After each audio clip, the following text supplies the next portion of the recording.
Ternyata begitu. Kamu ingin mendapatkan bukti Yun Yiming dan kekasihnya tinggal bersama dan membiarkannya keluar dari rumah sepenuhnya.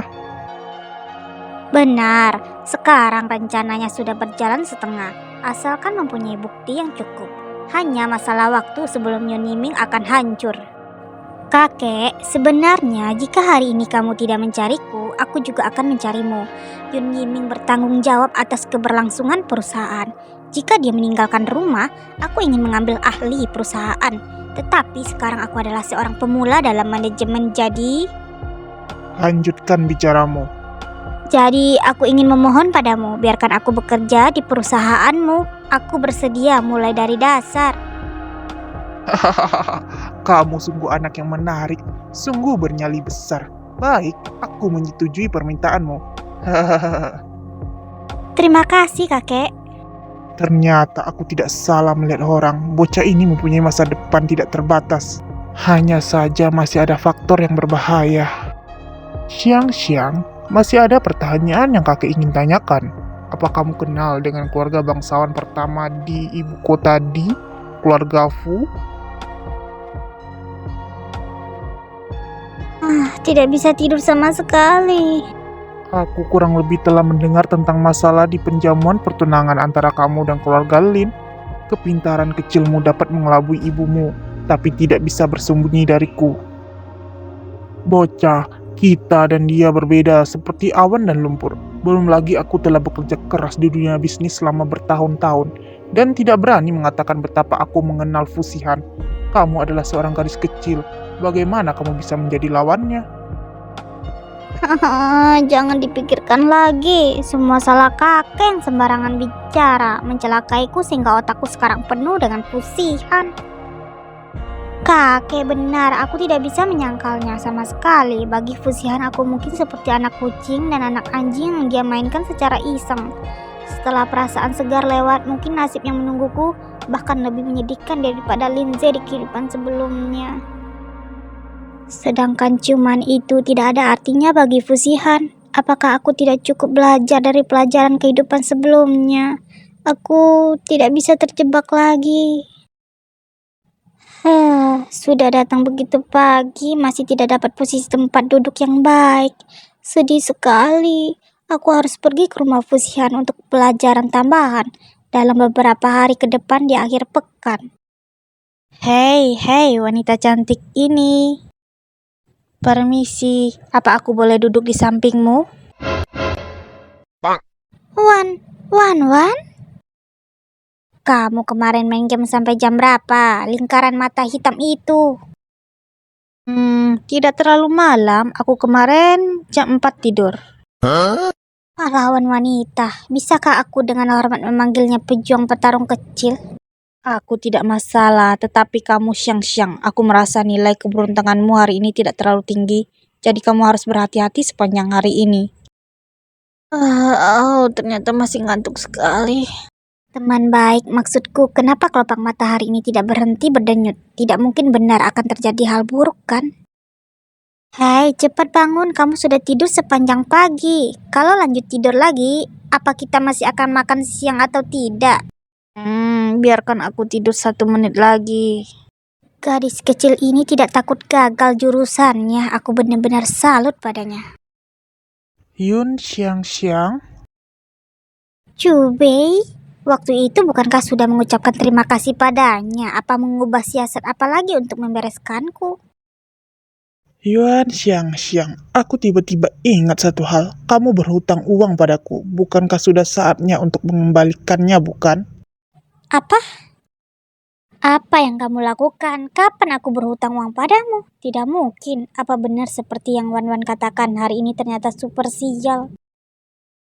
Apa nona besar Yun ingin mengelak bayar hutang? Waktu itu kamu di kantin melempar bunglon yang aku beli senilai 200 juta. Kulitnya terluka dan aku menghabiskan 4 juta untuk menyembuhkannya. Bukankah uang ini harus kamu ganti? Tuan muda, aku akhirnya menemukanmu. Kalian kenapa bisa datang ke sini? Bukankah sudah kubilang jangan mengikutiku terus? Oh, aku salah apa lagi? Tuan muda, kamu tadi pagi bilang lupa bawa dompet dan ponsel dan meminta kami untuk membawakannya ke sini.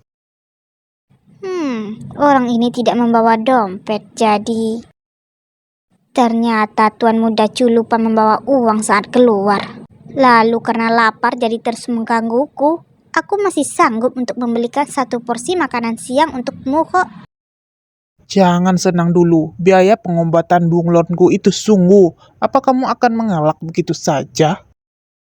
Tuan muda, kamu lupa lagi ya? Bunglonmu tidak pernah bermasalah. Saat pulang nanti kamu tinggal memberinya makan beberapa toke.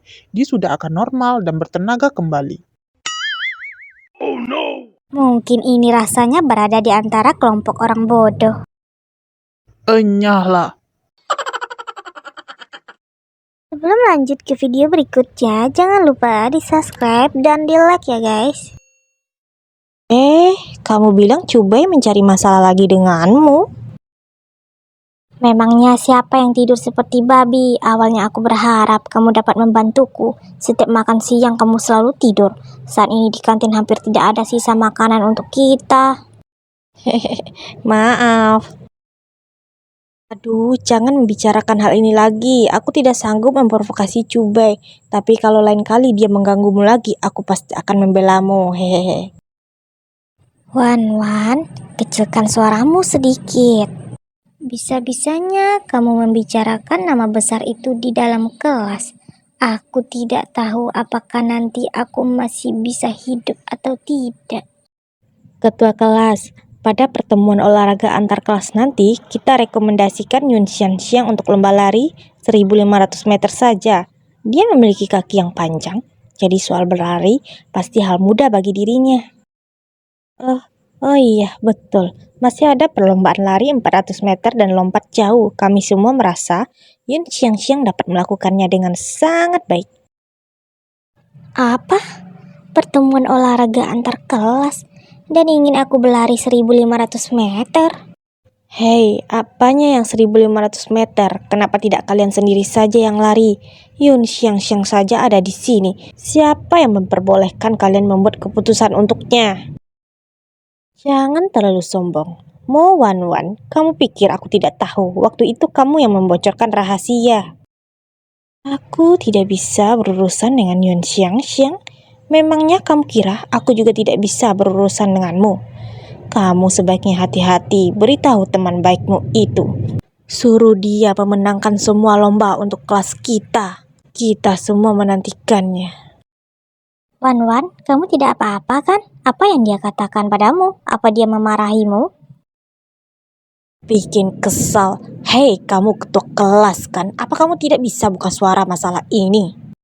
Aku tidak bisa berbuat apa-apa. Yun Xiang adalah musuh para gadis. Kalian lebih baik memohon keberuntungan sendiri saja pada langit. Wan, sudahlah. Mereka tidak hanya 1 atau 2 kali menargetkanku. Kalaupun memang berdebat dengan mereka, itu juga tidak menjamin namaku tidak akan ada di daftar. Xiang, apa kamu benar-benar ingin berpartisipasi? Tidak apa-apa, anggap saja ini untuk melatih tubuhku. Lagi pula masih ada waktu sampai acara pembukaan dimulai. Jadi aku akan mulai latihan keras. Ketika saatnya tiba nanti, setidaknya tidak menjadi nomor 1 dari belakang.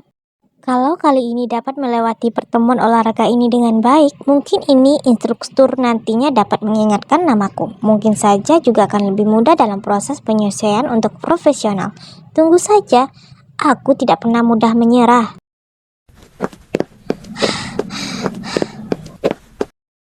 6 menit 30 detik. Lumayan, sudah jauh lebih baik daripada hari pertama. Panas sekali. Seluruh tubuhku seperti ditarik keluar dari air. Aku pergi beli es krim dulu. Setelah itu, aku akan segera kembali. Sekarang aku hanya bisa mempersiapkan diriku dengan baik. Semoga tubuhku benar-benar dapat bertahan sampai hari pertemuan olahraga. Asalkan tubuhku masih tetap sehat dan tidak sakit, itu sudah cukup. Lama sekali. Kenapa gadis kecil itu masih belum kembali? Kalau dipikir-pikir kembali, beberapa hari ini terasa sangat lelah. Setiap hari kegiatanku selain berlari, aku juga tidak berhenti belajar tentang pelajaran untuk menjadi profesional. Sekarang jika aku beristirahat sebentar, seharusnya tidak apa-apa. Wan, jangan main-main. Cubei, orang ini sejak kapan ada di belakangku?